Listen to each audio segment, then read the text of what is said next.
Hi friends. तर मी स्वप्नाली पंकज माडी आज घेऊन आली नवीन रेसिपी, तो म्हणजे पायनॅपल शिरा. तर पायनॅपल शिऱ्याला लागण्यासाठी साहित्यामध्ये आपण घेतले ड्रायफ्रुट्स, कट करून घेतले. 1 वाटी घी घेतले, 1 वाटी साखर घेतली आहे, 1 वाटी मेन म्हणजे फ्लेवरसाठी पायनॅपल, कारण की शिरा पायनॅपलचाच आहे, आणि 1 वाटी रवा घेतलाय आणि 1 वाटी गरम दूध घेतलंय. तर चला रेसिपीला आपण सुरुवात करू. आपण याच्यात आता पाणी टाकू. ठीक आहे. साधारणतः रवा बघून सण आपल्याला पाणी टाकायचंय, कारण की जाड रवा असला तर पाणी जास्त लागते, कमी रवा असला तर कमी पाणी लागते. तर याच्यात आपण हे 1 वाटी जी साखर आहे हे पूर्ण आता टाकून देऊ. ठीक आहे. आणि साखरला पूर्ण वितळू द्यायचं, त्याला चालवत राहायचं. आपली साखर आता पूर्णपणे विरघळून गेली आहे. ठीक आहे, बघू शकता पूर्ण विरघळली आहे. तर आता हे पाणी आपल्याला एका भांड्यात काढून घ्यायचंय आणि पुन्हा आपल्याला कढई ठेवायची आहे. त्याच्यात आपल्याला जे 1 वाटी तूप आहे ते पूर्ण आपल्याला टाकायचं आहे.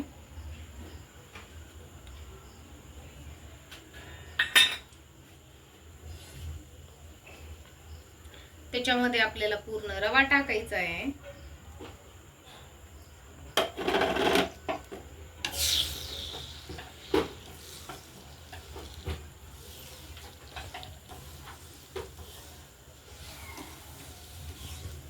आणि याला चांगलं भाजायचं आहे. आणि सोबत लगेच आपल्याला याच्यात पायनॅपल टाकायचं आहे.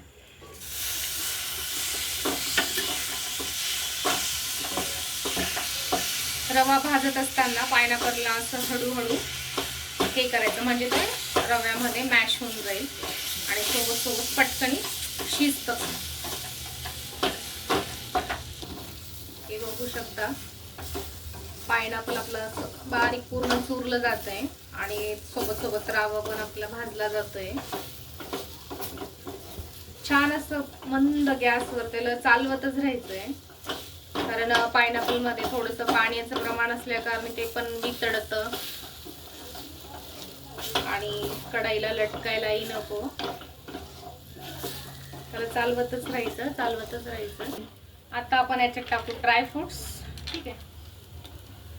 आणि ग्रीन इलायची तुम्ही पूड टाकू शकता. मी याच्यातच ग्रीन इलायचीची बारीक जी पूड होती जी बाजारात रेडीमेड भेटते, तर मी याच्यातच टाकलं. तर आता हे पूर्ण आपण असं खमंग वास येईपर्यंत भाजायचंय.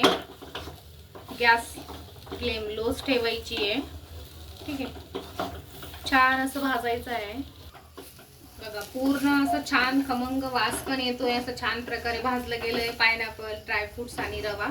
आपण आता याच्यात घालूया दूध, जे मी गरम करून ठेवलं होतं अगोदरच. दूध आपल्याला पूर्ण टाकून द्यायचंय.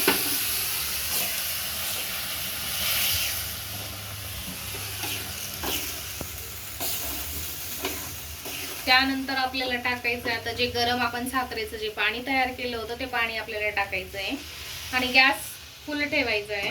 ठीक आहे. आणि त्याला चालवत राहायचं आहे. पायनॅपल टाकल्यामुळे असं सुंदर छान असा वास येतो, फ्लेवरही छान येतो. बघा शिरा असा परफेक्ट आलाय, कारण पायनॅपलचा जो कलर असतो तो थोडासा येल्लो येल्लो आलाय.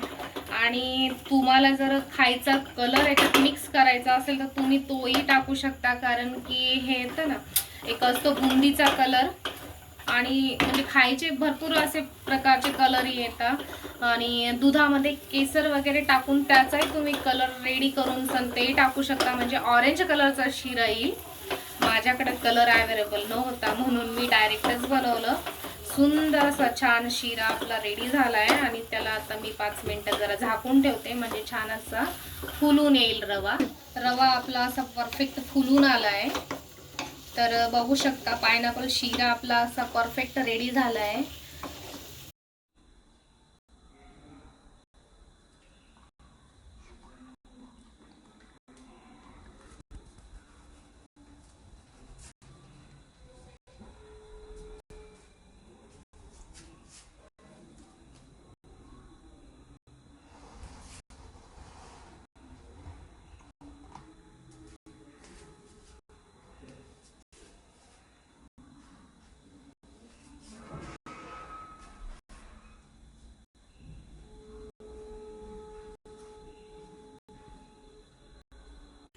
आपला पायनॅपल शिरा अगदी परफेक्ट तरीक्याने रेडी झाला आहे. स्वीट डिश पायनॅपल शिरा. तर तुम्हाला कसा वाटला कमेंटमध्ये नक्कीच सांगा आणि तुम्ही घरी ट्राय करा आणि खाऊन बघा. बाय.